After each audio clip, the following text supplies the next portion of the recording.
Hi guys, I hope you're doing well. My name is John, the career coach. Today I want us to talk about the tell me a little bit about yourself question. Now, I know when you hear tell me a little bit about yourself, you might think the interviewers really want to know about you, but that's not entirely accurate.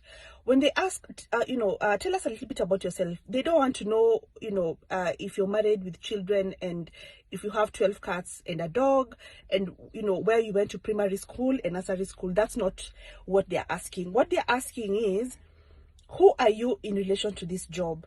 So the first thing I want to say is you want to avoid, giving information like, whether or not you're married and how many children you have, because such information can actually disadvantage you.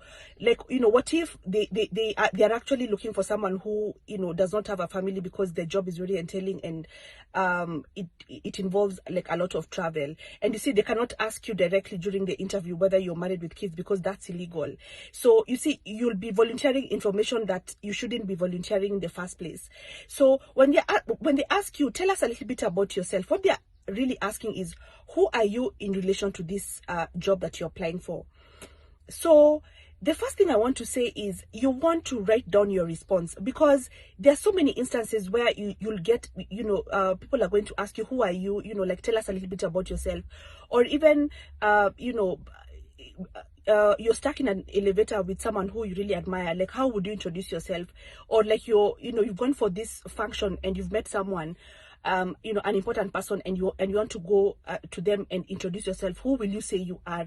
So it's actually a very important question that you need to think about. And the reason why most of us are not able to answer this question, the reason why we panic about this question, is because we've not thought about it. We've not been intentional about thinking about what our response is. So time and time again, you go for interviews, they ask you this question and you panic, you have nothing to say, and you mess up your chances of passing the interview. So what would be a good answer to give when they ask you, tell us a little bit about yourself? The first thing, you want to think about is, what is your career ID? So as a professional, what are you known for? You could be an operations specialist, or you're in HR, or you are in marketing, or you're in sales. So what is your career ID? What is your unique identifier? What is the one thing that you can do better than anyone else with the least amount of effort? What are your strengths, your skills, and your passions? And I want you to think about these things and also just write them down. Like, actually take a piece of paper and write, tell me a little bit about yourself question.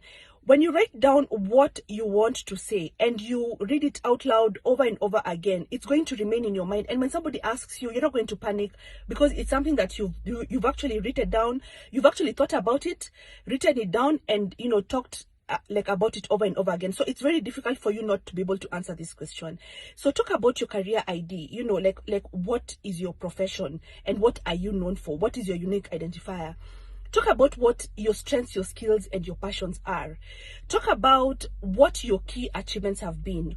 Whether whether you're currently doing an internship or a volunteer opportunity, or you've been working for the past 3 months. I'm sure there's something that you've done that, makes you stand out. And that's why it's really important for you not to be an autopilot when you go to work. Do things over and above, so that when you go for an interview, you're able to say, I was awarded this. Some of the things I'm really proud of are some of my key, achievements in the past 6 months in my current position are 1, 2, 3. If you've been on autopilot, or you just go to work and then you're on Facebook and Instagram the whole time, you'll not have any key achievements to speak of. So you really need to also talk about what your key achievements are. Talk about some of the problems that you're looking to solve, like in terms of your career. What are some of the things that you want to do and accomplish in your career? And when you're talking about this, of course, you want to do it in relation to the job. Remember, when they ask you, tell us a little bit about yourself, what they're really asking is, who are you in relation to this particular job? So everything that you say needs to be skewed towards the job that you're applying for. And at the end, you can also talk about, what you do outside of work, so that then it doesn't look like all you do is just work.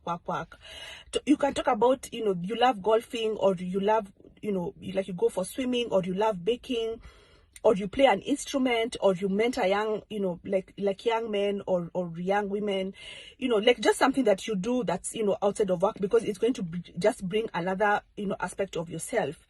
So it's important that you think about, you know, like who you are, you know, like what is your unique identifier, what your career ID is, what your value proposition is, you know, like what it is that you'll be bringing to the table if, you know, the employer was to hire you. What would be their return on investment, you know, by hiring you for that particular role. And I can guarantee you, if you are intentional about thinking about these things and writing them down and rehearsing over and over again, the next time you get asked this question, you're going to answer it appropriately. Just in case I forgot to mention, so how you start the interview is so important. First impressions are so important. So if you start this question and you answer it poorly, believe you me, the whole interview is just, it's going to be messed up, because the only thing they'll be remembering is how you answered this question. Maybe you went blank, or you had nothing to say. So it's really, really important. If you're really interested in getting the offer, you really want to be intentional about answering this question well. So that's all that I had for today. I hope this video has been beneficial. Thank you, and see you next time.